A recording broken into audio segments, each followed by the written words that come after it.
ഇതാണ് അച്ഛനും അമ്മയും കൂടെ നിനക്ക് കണ്ടുവച്ചിരിക്കുന്ന ചരക്ക്. പാപ്പാ, അപ്പൊ സാറിന്റെ കയ്യിൽ എഴുത്തു കൊടുക്കണ്ടേ?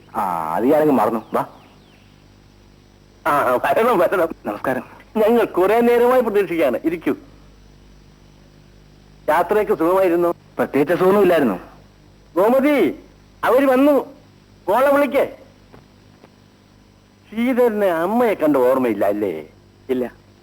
അവർ രണ്ടുപേരും ഇവൻ കൊച്ചായനപ്പോഴേ മരിച്ചു. ഇനി അച്ഛന്റെ അമ്മയുടെ സ്ഥാനത്ത് ഞങ്ങളുണ്ടല്ലോ. ശ്രീധര, അമ്മാവനും അമ്മായിയും വന്ന് മോളെ കണ്ട് കാര്യങ്ങളൊക്കെ തീരുമാനിച്ചിട്ടാ പോയത്. എന്നാലും ഞാൻ നിർബന്ധമായി പറഞ്ഞു ശ്രീധരൻ വന്ന് മോളെ കണ്ട് ഉറപ്പിച്ചാ മതിയെന്ന്. അതല്ലേ അതിന്റെ മോറ. പിന്നെ ഇത് സാറിനുള്ളൊരു കത്ത. അമ്മാവൻ തന്നയച്ചതായിരിക്കും അല്ലേ? ഇതാണ് എന്റെ മോള് രാധിക.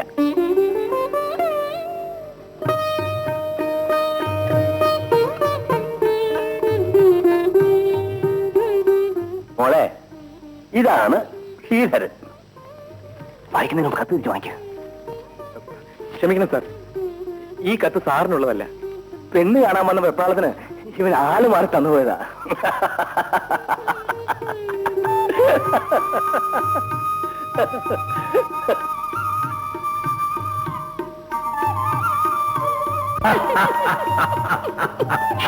അമ്മായി പെണ്ണിനെ പറ്റി പറഞ്ഞു കേട്ടപ്പോ സത്യത്തിൽ ഞാൻ വിശ്വസിച്ചു പോയി. നിന്നെ ഒന്ന് കളിപ്പിക്കാൻ വേണ്ടി ഞങ്ങൾ ഒരു തന്ത്രം പ്രയോഗിച്ചതല്ലേ മോനെ? പക്ഷെ പൊളിഞ്ഞുപോയി. പക്ഷേ ശ്രീധരന്റെ സ്ഥാനത്ത് നിന്റെ മോനായിരുന്നെങ്കിൽ എന്തു നടക്കുമായിരുന്നു? ഞാനേ ആ വേലക്കാരി കെട്ടിക്കൊണ്ട് പോരുമായിരുന്നു. ഒന്നുമില്ലാത്തവളായോണ്ട് അവളുടെ ആഭരണം വിറ്റുന്നെന്ന് അച്ഛൻ പരാതി പറയില്ലല്ലോ. നിനക്ക് എല്ലാ കാര്യത്തിലും ഇങ്ങനെ ഒരു തലതിരിവേ തോന്നുന്നുള്ളൂ അല്ലടാ? എന്തിനാ അതും ഇതൊക്കെ പറയുന്നത്? എല്ലാവർക്കും ഇഷ്ടമായ നിലയ്ക്ക് കല്യാണം ഇനി താമസിപ്പിക്കണ്ട, ഉടനെ അങ്ങ് നടത്തണം. ഉടനെ മുഹൂർത്തം നിശ്ചയിക്കാം. എല്ലാ കാര്യങ്ങളും ഞാൻ തന്നെ നടത്താം. ആ താലി കിട്ടുന്ന ജോലിയെങ്കിലും ശ്രീധരന് വിട്ടുകൊടുത്താൽ കൊള്ളാം. മോനെ, തീയതി നിശ്ചയിച്ചു കഴിഞ്ഞാൽ ഉടനെ കല്യാണക്കുറി അച്ചടിപ്പിക്കാൻ കൊടുത്തേക്കും. അമ്മേ,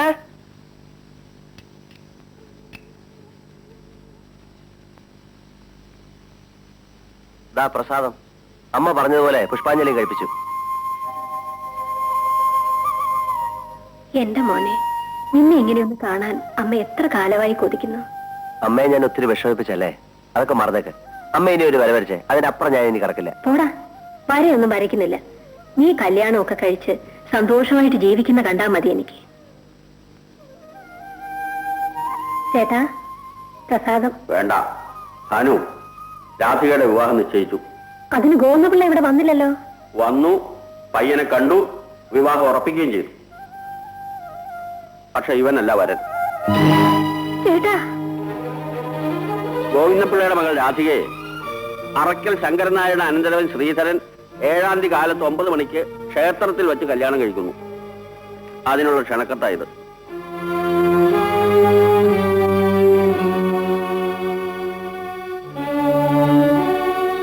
നീ ഇത് കണ്ടോ?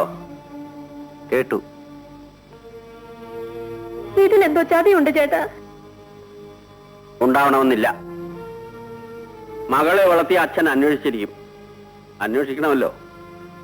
മഴ നിന്നാലും മരം പെയ്യുമെന്നൊരു ചൊല്ലില്ലേ? സംഭവിച്ചത് അതാവും. ചേട്ടാ, ചേട്ടൻ എവിടെന്നെങ്കിലും ഒരു പെണ്ണിനെ കണ്ടുപിടിക്കണം. 7-ാം തീയതി അതേ മുഹൂർത്തത്തിൽ തന്നെ എന്റെ മോന്റെയും കല്യാണം നടത്തണം. വേണ്ട, ഇനി എനിക്ക് വേണ്ടി ആരും പെണ്ണ് കാണണ്ട. ഈ ജീവിതത്തിൽ എനിക്കിനി വിവാഹമില്ല. മോനെ, ആഗ്രഹിച്ചു, കിട്ടിയില്ല. ഇനി വേണ്ട.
എവിടാ ചേട്ടാ അവിടെ കല്യാണം? എനിക്കറിയില്ല ആശാനെ. അറിയില്ലേ? പറയണ. അമ്പലത്തിൽ വെച്ചാണേ. കേരള വണ്ടിയില് എങ്ങോട്ട് പോകുന്നു? അവിടെ കല്യാണത്തിന്. അത് കലക്കണോ ആശാനെ? കേരള.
ഈശ്വരനെ മനസ്സിൽ ധ്യാനിച്ചുകൊണ്ട് വലതുകാല് വെച്ച് കയറിക്കൊള്ളു.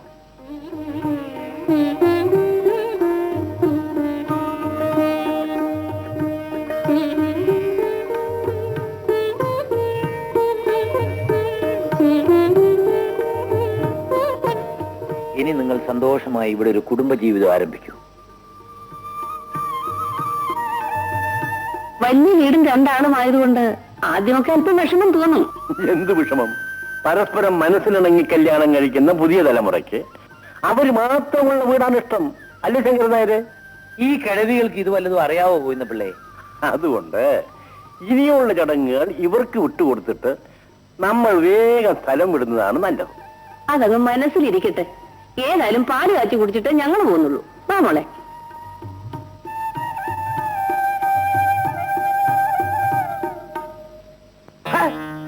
ക്ഷമിക്കാനോടി? മരണം വരെ ക്ഷമിക്കില്ലടി. അവൻ എന്നെ ഒന്ന് ഇരുത്തിയതാണടി. അതാണ് അതിന്റെ സത്യം. നാട്ടിൽ വേറെ പെണ്ണില്ലാഞ്ഞിട്ടാണോ ആശാൻ കണ്ട് ഇഷ്ടപ്പെട്ട പെണ്ണിനെ തന്നെ ആ ശ്രീധരൻ കെട്ടിയത്? അതവൻ അറിഞ്ഞോണ്ട് ആശാന് ജാക്കി വെച്ചതാ. അവൻ ജയിച്ചെന്ന അവന്റെ വിചാരം. അവനെ ഞാൻ തട്ടും. അവളെയും തട്ടും. അവൾ നല്ലവൾ, എന്റെ രാധിക. എല്ലാരും കൂടെ അവളെ ചതിച്ചതാ. ചതിച്ചവരുടെ എല്ലാം പേരിങ്ങോട്ട് പറഞ്ഞു തന്നാട്ടെ ആശാനെ. തട്ടാനുള്ളവരുടെ ലിസ്റ്റ് ഉണ്ടാക്കാം. ലിസ്റ്റൊക്കെ എന്റെ മനസ്സിലുണ്ടടാ. എല്ലാത്തിനെയും ഞാൻ കൊല്ലും, എന്നിട്ട് ഞാനും ചാവും.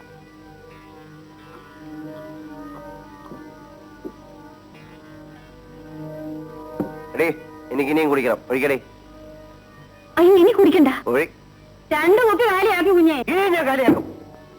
ഒഴിക്കടി. ഒഴിച്ചു കൊടുക്കടി.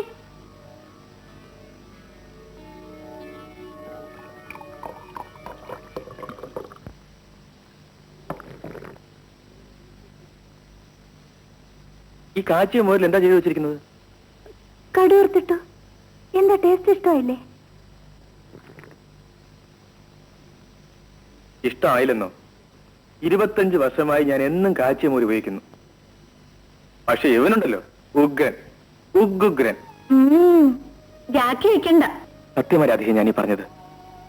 അച്ഛനും അമ്മയും ഇല്ലാതെ വളർന്ന എന്നെ കൂട്ടാനാ ഈശ്വരൻ എനിക്ക് കൈ തന്നിരിക്കുന്നത്. ഒരു പേടിയുള്ളൂ. പറഞ്ഞു തരാൻ ആരുമില്ല. താളപ്പിഴകൾ എന്തെങ്കിലും ഉണ്ടായാൽ പരസ്പരം ക്ഷമിക്കണം, മറക്കണം. അത് അങ്ങോട്ട്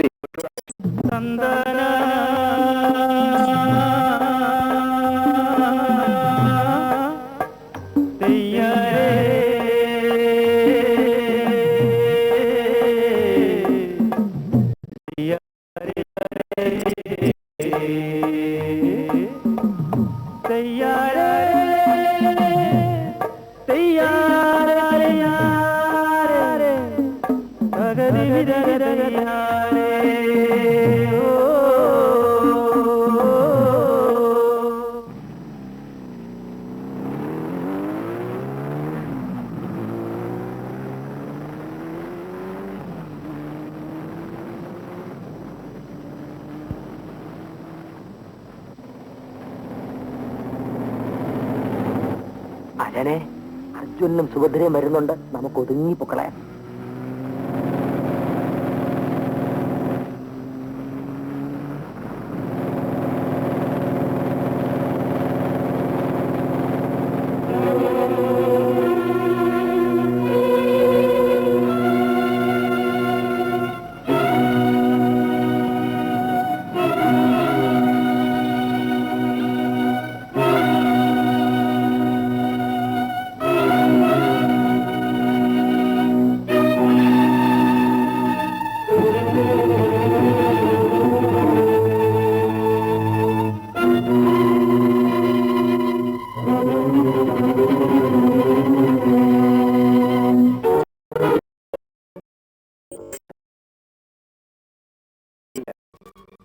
പങ്കെടുക്കാൻ സാധിച്ചില്ല.